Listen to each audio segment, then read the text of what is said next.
Hey, so have you seen this trend blowing up online? It's called the watermelon reset. The promise is pretty tempting, right? A super simple, really juicy way to feel refreshed, get hydrated, and maybe even drop a few pounds. It sounds amazing, but what's the real science behind all the hype? Let's find out. All right, here's how we're going to break this down. First, we'll get clear on what this reset actually is. Then we'll look at the science, what's really inside a watermelon. After that, we're going to separate the big claims from the hard evidence, and I'll walk you through a safe way to try this. And finally, we'll get to the bottom line. So, first things first, when you see someone post about being on a watermelon reset, what are they actually doing? I mean, the appeal is pretty obvious, isn't it? Who wouldn't want a health kick that feels less like a strict diet and more like a summery treat? The whole idea is to hit a reset button on your appetite and your hydration habits with something that's just incredibly simple and delicious. So you can think of it as a modern spin on a short-term cleanse. The idea is really straightforward. For a few days, you make watermelon the absolute star of every meal. And the goal? Well, it's to feel a bit lighter, really boost your hydration, and cut calories without that miserable restrictive feeling. Okay, so that's the big idea, but what's actually going on inside the melon itself that gets people so excited? Let's peel back the rind and take a look at the actual nutritional facts. This first number is everything. 91%. That's how much of a watermelon is just plain old water.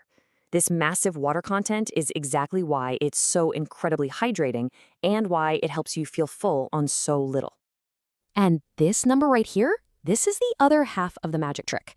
For all that volume that fills you up, a whole cup of watermelon only has about 46 calories. It's the definition of a high-volume, low-calorie food. And that's the secret sauce for any short-term plan to reduce calories.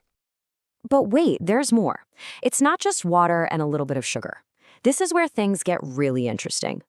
Watermelon is packed with these things called bioactive compounds. You've got L-citrulline, which is an amino acid that can help your blood vessels relax. Then there's lycopene, that's the powerful antioxidant that gives watermelon its gorgeous red color, plus a pretty good dose of potassium, which is absolutely crucial for balancing fluids in your body. So we have all these nutrients, right? The big question is, what does this all mean in the real world? It's time to stack up those popular online claims against what the actual scientific research has to say. Let's tackle the biggest claim first, that it will detox your body. You hear that word everywhere, but the science is crystal clear. You already have an incredibly effective built-in detox system, your liver and your kidneys. That refreshed, cleansed feeling you get is totally real, but it's coming from being well hydrated and cutting back on processed stuff, not because the watermelon is magically scrubbing your cells clean. And what about the big one? Lose fat fast. I mean, who wouldn't want that? But here's the reality check. Yeah, the number on the scale might drop pretty quickly, but that loss is almost entirely water weight plus a little glycogen. It's not sustainable fat loss. That's a whole different ballgame.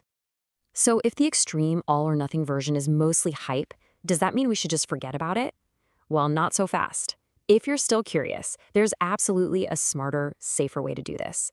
Let's look at how you can get all the good stuff from watermelon without the risks. First, and this is really important, a few warnings. A watermelon-only diet is not for everyone. If you have diabetes, you've got to be careful with your blood sugar. That high potassium content can be a problem for anyone with kidney issues. And for some people, yeah, eating a ton of it can cause some digestive drama.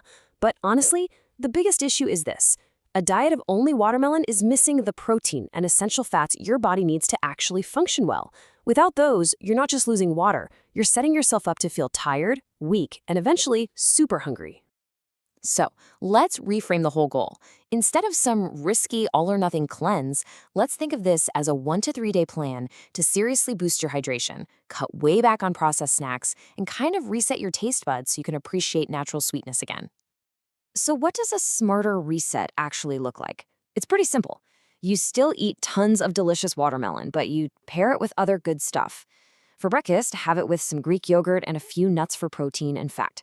At lunch, throw some cubes into a big salad with chicken or beans. For a snack, a smoothie with some protein powder is perfect. And then just enjoy it as a refreshing dessert after a normal, balanced dinner. See? You get the best of both worlds. Okay, we've gone through the claims, we've looked at the science, and we've got a safer plan. So after all that, what's the final verdict? What's the real bottom line on the watermelon trend? You know, I think this quote from the research really just says it all, perfectly. Watermelon is a fantastic, super healthy food, no question. But its real power is unlocked when it's part of a balanced, varied diet, not when it's the only thing in that diet. And that really just leaves us with one final thought, doesn't it? Maybe the most effective, most sustainable reset isn't some short-term fix with a single fruit. Maybe it's just the daily practice of building a balanced, colorful plate. What do you think? Thanks for tuning in.